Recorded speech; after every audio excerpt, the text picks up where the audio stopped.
Selamat siang, selamat petang, selamat malam Bapak, Ibu, dan saudara-saudari terkasih dalam Kristus. Kembali lagi kita berjumpa dalam Remas, Renungan Malam Singkat Gereja Katolik Stella Maris Jepara. Hari ini, tanggal 4 Mei 2026, kita memasuki pada pekan Paskah yang kelima. Pada hari Senin ini, kita disadarkan atau kita akan dikuatkan. Saya mengambil tema tentang Allah yang hidup, yang sungguh tinggal di tengah-tengah kita. Saya akan mengawali renungan malam hari ini dengan bacaan dari Kisah Para Rasul.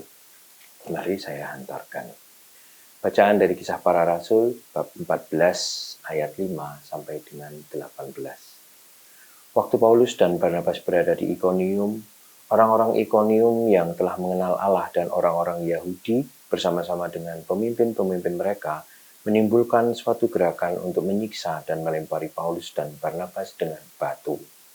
Setelah mengetahuinya, menyingkirlah rasul-rasul itu ke kota-kota Likaonia, yaitu Listra dan Derbe di daerah sekitarnya. Di situ mereka memberitakan Injil. Di Listra ada seorang yang duduk saja karena lemah kakinya.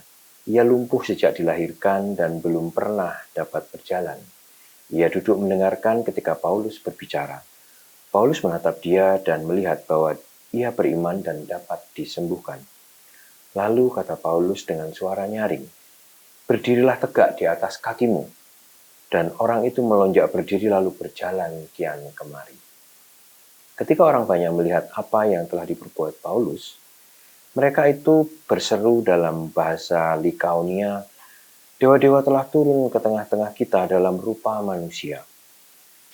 Barnabas mereka sebut Zeus dan Paulus mereka sebut Hermes, karena Paulus yang berbicara.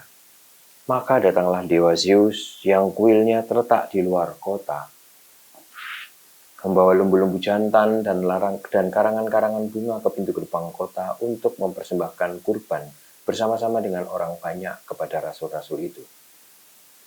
Mendengar itu, Barnabas dan Paulus mengoyakkan pakaian mereka lalu terjun ke tengah-tengah orang banyak itu sambil berseru, "Hai kamu sekalian, mengapa kamu berbuat demikian? Kami ini adalah manusia biasa, sama seperti kamu. Kami ada di sini untuk memberitakan Injil kepada kamu, supaya kamu meninggalkan perbuatan sia-sia ini dan berbalik kepada Allah yang hidup, yang telah menjadikan langit dan bumi, laut dan segala isinya. Dalam zaman yang lampau Allah membiarkan semua bangsa menuruti jalannya masing-masing.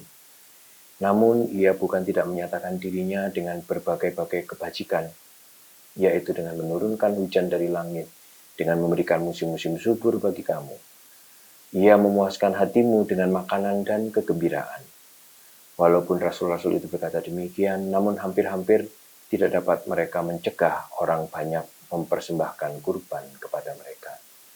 Demikianlah sabda Tuhan, syukur kepada Allah. Bapak, Ibu, dan saudara-saudari terkasih,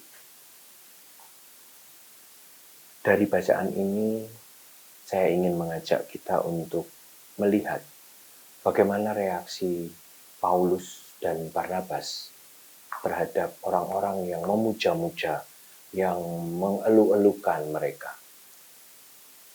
Patut dicontoh di sini Barnabas dan Paulus digambarkan di sana mengoyakkan pakaian. Itu adalah tanda suatu, biasanya kalau orang melihat itu kan dari pakaian, dari baju yang dikenakan.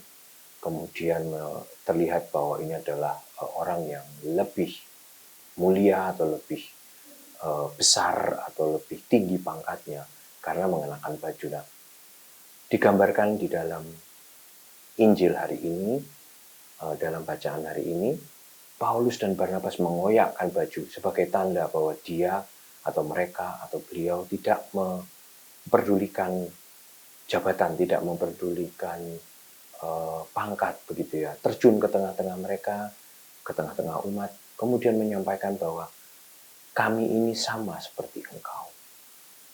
Kerendahan hati yang seperti inilah yang membuat Paulus dan Barnabas patut menjadi contoh bagi kita, bahwa kerendahan hati harus kita tonjolkan, di mana kemuliaan Allah yang hidup yang harus kita tinggikan.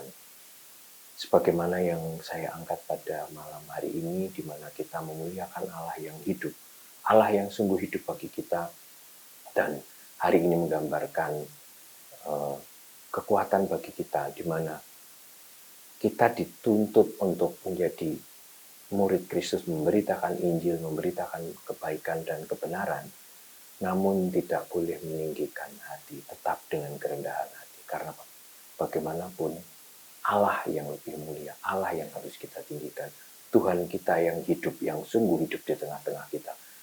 Paulus juga hari ini juga membuat tanda kehadiran Allah sendiri, di mana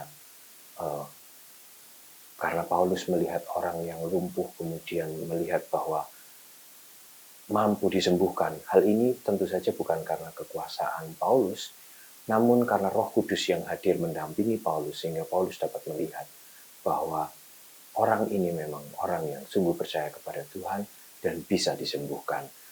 Maka dari itu, Bapak, Ibu, dan saudara-saudari terkasih, mari kita senantiasa tekun di dalam pelayanan. Kita boleh senantiasa meninggikan Tuhan, karena memang Dialah Allah yang hidup, yang senantiasa membawa kita untuk semakin memuliakan namanya. Kita mampu untuk menyatakan bahwa sebagai Injil yang hidup di tengah-tengah umat hari ini, kita mampu memberitakan kabar gembira itu kepada setiap orang.